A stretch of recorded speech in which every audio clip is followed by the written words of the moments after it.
Bismillahirrahmanirrahim. Assalamualaikum warahmatullahi wabarakatuh. Alhamdulillahirabbil alamin wa bihi nasta'in ala umuri dunya waddin. Assalatu wassalamu ala asrofil anbiya'i wal mursalin wa ala alihi wa sahbihi ajmain, amma ba'du. Qala Allahu ta'ala fi ayatil Qur'anil Karim, a'udzu billahi minasyaitonir rajim. Bismillahirrahmanirrahim. Iqra bismi rabbikal ladzi khalaq, khalaqal insana min 'alaq. Iqra wa rabbukal akram alladzi 'allama bil qalam 'allamal insana ma lam ya'lam. Qala Rasulullah sallallahu alaihi wasallam, thalabul ilmi faridatun 'ala kulli muslimin wa muslimatin. Hadirin yang dirahmati Allah, ada satu kisah seorang pelajar yang belajar di madrasah di Timur Tengah yang bernama Ibnu Hajar al-Asqalani. Ibnu Hajar al-Asqalani adalah seorang pelajar yang sangat tekun, rajin, tidak pernah keluar dari kelas, tidak pernah bolos dari kelas, dan selalu hadir di sekolah. Ibnu Hajar al-Asqalani terkenal di sekolahnya adalah murid yang paling rajin. Guru-gurunya pun mengenal beliau, selalu hadir di sekolah dan tidak pernah alpa. Pada suatu hari beliau merasa jenuh dengan aktivitas belajarnya, walaupun beliau itu selalu tertinggal oleh teman-temannya. Walaupun teman-temannya sudah lulus berganti beberapa kali berganti teman, beliau tetap ada di kelas itu. Ketika Ibnu Hajar merasa jenuh, kemudian Ibnu Hajar menghadap kepada gurunya. Kemudian Ibnu Hajar meminta izin kepada gurunya kalau Ibnu Hajar ingin berhenti belajar di madrasah tersebut. Ibnu Hajar ingin pulang ke rumahnya, namun gurunya awalnya mempertahankan Ibnu Hajar. Akan tetapi Ibnu Hajar bersikeras ingin pulang ke rumah. Akhirnya gurunya pun mengizinkan Ibnu Hajar untuk pulang ke rumah dan menasehati Ibnu Hajar untuk tetap belajar di rumah.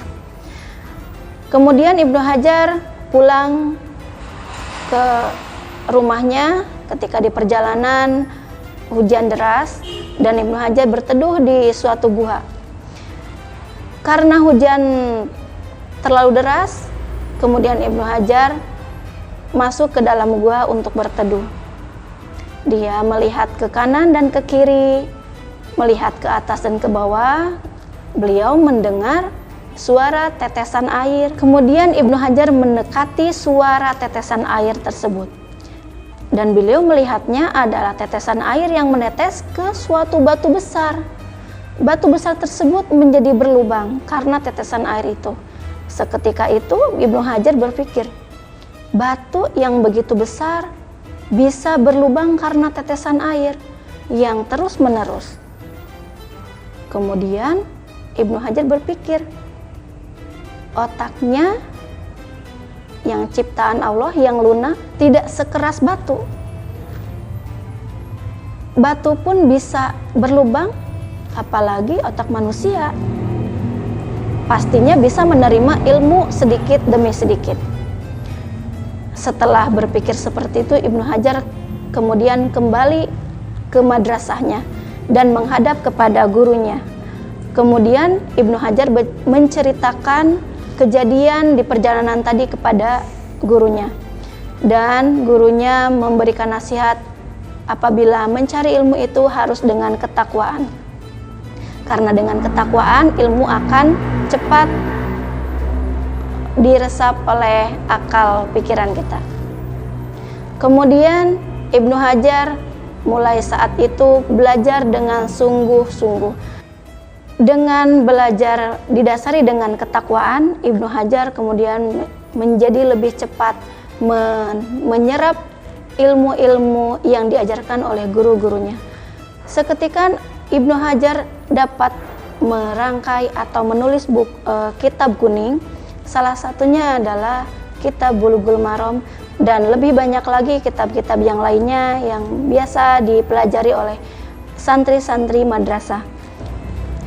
Dari kisah ini kita dapat mengambil intisari yang dapat kita lakukan di kehidupan kita sehari-hari. Yang pertama, mencari ilmu harus didasari dengan ketakwaan. Yang kedua, setiap manusia tidak ada yang tidak mampu untuk mencari ilmu. Yang ketiga, tekad yang kuat akan menghasilkan sesuatu bagi orang-orang yang kuat. Nah, itulah yang bisa saya sampaikan. Semoga bermanfaat untuk kita semua dan menjadi inspirasi bagi para pelajar dan para pencari ilmu. Terima kasih. Wassalamualaikum warahmatullahi wabarakatuh.